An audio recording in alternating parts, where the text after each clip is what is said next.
S'il y a un domaine où on pense s'y connaître au Québec, ou en fait où on s'y connaît, c'est bien celui de la nourriture, de la bouffe. L'industrie agroalimentaire est en plein développement et elle exporte de plus en plus. C'est le cas pour La Petite Bretonne, cette entreprise de Blainville, au nord de Montréal, à laquelle on associe spontanément les madeleines, les mini-croissants et autres pâtisseries. Et elle connaît un beau succès à l'extérieur du Québec que va nous présenter dans un instant Dominique Boeck, qui en est le vice-président vente et marketing à Télécorex.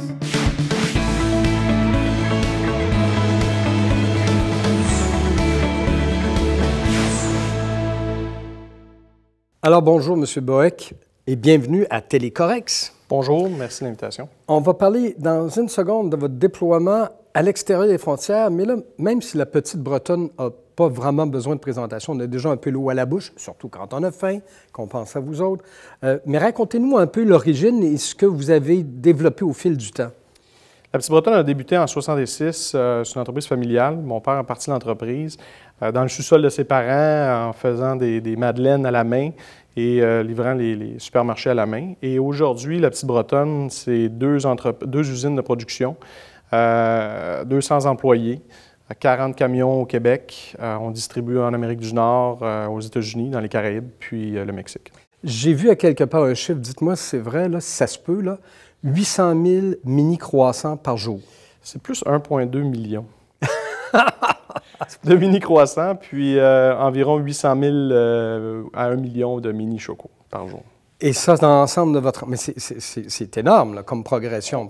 Oui, c'est énorme. On est l'une des entreprises les plus grandes dans la fabrication de croissants cuits en Amérique du Nord.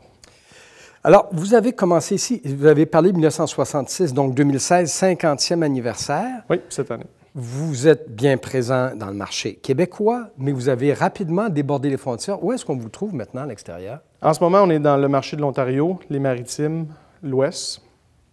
L'Amérique du Nord, on est aux États-Unis. Le Nord-Est, pour nous, est un marché extrêmement présent. Notre entreprise est extrêmement présente dans l'Amérique du Nord, mais dans le Nord-Est particulièrement.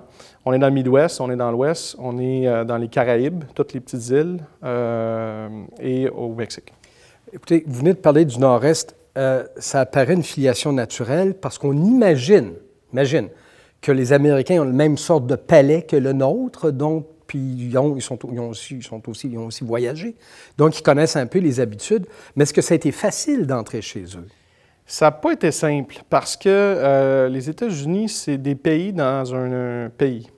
Et oui, les gens connaissent le croissant parce que c'est le produit qu'on vend le plus aux États-Unis, mais ce n'est pas dans leurs mœurs. Ils ne mangent pas du croissant pour déjeuner, puis c'est très, très niché comme produit. Par contre, on a la chance d'avoir aux États-Unis beaucoup d'Hispaniques qui connaissent le croissant et qui en raffolent. Alors nous, le gros marché présentement, c'est les marchés hispaniques aux États-Unis. Et vous avez pénétré comment? Vous êtes allé voir, parce que là, vous avez une notoriété ici, ça ne veut pas dire que vous en avez là-bas. Comment vous avez procédé? C'est certain qu'un développement de marché ne se fait pas tout seul. On a, à l'époque, en 1999, on a eu une aide avec un petit distributeur qui a commencé à distribuer nos produits dans la région de New York. Comme mon père a commencé au Québec, alors on a créé un marché d'indépendants qui appelle, puis par la suite, on a développé dans les grandes chaînes. Donc, on a commencé porte à porte, on a pris de l'expérience, pas beaucoup de risques, et par la suite, on a grandi avec des salons alimentaires, puis on a commencé à revendre dans des grandes chaînes. Ça veut dire que vous avez ça a commencé avec un petit distributeur. Est-ce qu'il y en a eu des plus importants par la suite? Oui. Présentement, on est distribué, on fait des marques privées aux États-Unis, beaucoup de marques privées. On est distribué par une des marques qui est une entreprise familiale, mais qui est distribuée tout le nord-est des États-Unis et le sud et les Caraïbes. C'est pour ça que notre présence aux Caraïbes est très, très forte, mais sous la marque que l'on fabrique. Vous avez un appui là-bas. Là. On voit donc que vous avez un appui logistique, distributeur. Est-ce qu'il y a des ressources ici qui vous ont aidé à soutenir cette progression? Oui, c'est sûr qu'on n'aurait jamais pu vendre aux États-Unis sans l'appui de Desjardins. Desjardins nous a aidés parce qu'on avait une marge de crédit qui nous permettait d'aller à l'export et on avait un support extrêmement grand de Desjardins pour pouvoir exporter. Moi, j'ai toujours exporté, c'est facile, mais de suivre la cadence, c'est autre chose.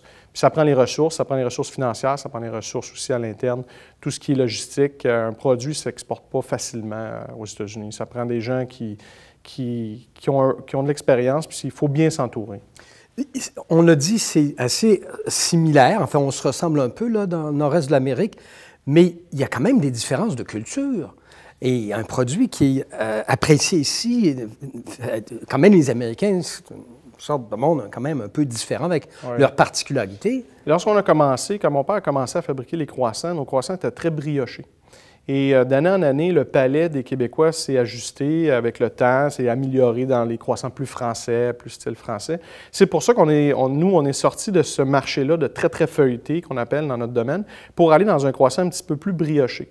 Ce qui fait en sorte que notre produit, c'est un produit de masse, c'est un produit pour les familles.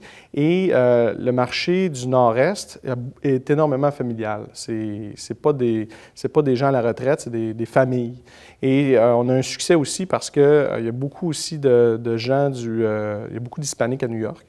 Et ils ont des grandes familles, puis nos sacs, c'est des grands sacs de croissants. On a vraiment un bon succès avec ce produit-là présentement. Ça se met dans les boîtes à lunch, entre autres. Oui. Et le marché des États-Unis, du Nord-Est particulièrement, le marché de Boston ressemble beaucoup au marché de Québec, puis le marché de New York ressemble beaucoup au marché de Montréal. Donc, vous êtes capable de segmenter à ce point-là là, les différences de marchés régionaux. Oui, oui, oui. Comme nos produits, si on va à Manhattan, on n'est pas présent. Parce qu'à Manhattan, dans la section de Manhattan, il y a beaucoup de Blancs, non, pas beaucoup d'Hispaniques, fait que nos produits se vendent moins. Puis il y a aussi beaucoup de pâtisseries de quartier. Beaucoup de pâtisseries de quartier, exactement. Si vous regardez ce qui a été votre succès au fil du temps, vous êtes entré dans votre démarche, je ne dirais pas tant là, dans les gens que vous avez rejoints, votre démarche, qu'est-ce qui a peut-être été un ou deux éléments significatifs? Le tournant a été le septembre 2001, la journée de l'attentat. Un de mes distributeurs, qui est un Arménien, a décidé par lui-même de donner une demi-vanne de macarons. C'est des macarons aux noix de coco qu'on fabriquait. Et pour soutenir les pompiers, a décidé de donner les macarons aux gens. Fait qu'il est allé à Manhattan, il a ouvert la porte de son camion, puis donné des denrées. Un geste de bonne volonté, pour soutenir le moral des gens. Oui. Et à partir de ce moment-là, on a reçu une lettre des pompiers de Manhattan qui a fait en sorte qu'on a été favorisés pour traverser les douanes. C'était un petit geste, mais un petit geste qui nous a fait en sorte que notre volume a explosé dans le marché parce que toutes les frontières étaient fermées à ce moment-là. Le dollar était très favorable et pour nous, on était respectés face aux douaniers à cause de ce geste-là. C'est dire que quand on a la stratégie la plus structurée, la plus logique, des fois, c'est des éléments ponctuels. C'est des éléments humains qui favorisent le succès. Exactement. Et votre ambition, maintenant que vous avez couvert un peu tout, est-ce que vous voulez montrer aux Français comment on fait des croissants? Peut-être un jour, on va peut-être leur vendre, même prochainement, j'aimerais bien leur vendre des madeleines au sirop d'érable, avec le sirop d'érable du Québec. Et pourquoi pas, ça serait une belle amélioration. Ouais, ou des croissants au sirop d'érable. Bon, on vous souhaite toutes les chances de réussir et en même temps, on est fiers de votre succès. M. Bourek, merci beaucoup. Merci.